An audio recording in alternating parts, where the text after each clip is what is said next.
আমরা আমাদের স্বজন হারাইছি যারা এর সাথে জড়িত ছিল। সিসি ক্যামেরার ফুটেজ কিছু আছে, কিছু বাড়ির পশ্চিম পাশ দিয়ে ঢুকছিল। আমাদের মার্কেটের দক্ষিণ পাশে আমার কাকার মার্কেট, ওই মার্কেটে কোনো সিসি ক্যামেরা ছিল না, ওই দিক দিয়ে ঢুকছে। আপনারা এটা তদন্ত করেন, এখানে কেউ কাউকে দোষ দিয়ে কোনো লাভ নেই। আর দেখেন, আমি ওই সাংবাদিক সম্মেলনে বলার পরও আমার বাবাকে ধরে নিয়ে জোর করে বিলের মাঝখানে পর্যন্ত ভিডিও করেছে। আমি কিন্তু জানি, আমি বুঝতে পারছি এরকম একটা কিছু হবে, এটাই হয়েছে। এখন কি আমাকে তন্ন করে বুঝতেছে, এখন পর্যন্ত আমরা হুমকির মধ্যে আছি। আমাদের কোনো নিরাপত্তা নেই, কোনো নিরাপত্তা দিচ্ছে না প্রশাসন, কোনো দল এখন পর্যন্ত আমাদের পাশে এসে দাঁড়ায় নেই। এটা বাংলাদেশ, এতগুলো মানুষ মারা গেছে, কোনো বিচার নেই। আজকে 2 মাস হয়ে গেছে, আমি কোনো উন্নতি দেখতেছি না।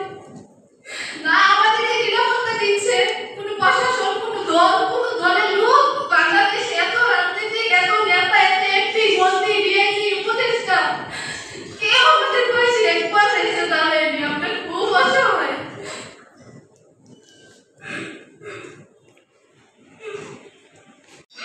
আমি ভাবতে পারিনি যে আপনাদের সামনে আমাকে আবার আসতে হবে।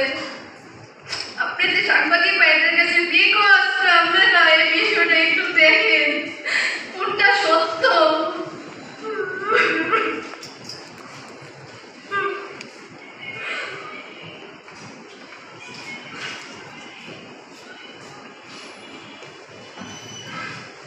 আমার আর কোনো কিছু বলার ভাষা নেই। আপনারা বুঝতেই পারতেছেন যে কিরকম সিচুয়েশনে আছে।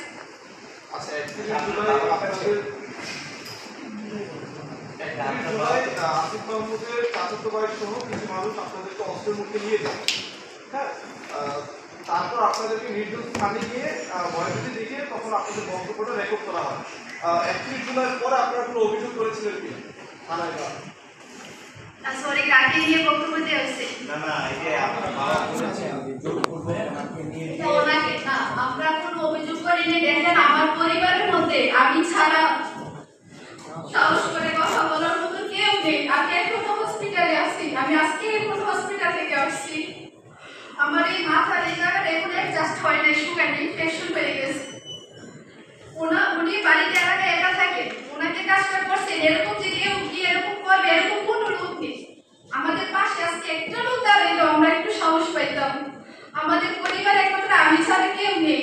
আর আমার বোনটা তো বুঝে না এত কিছু। জি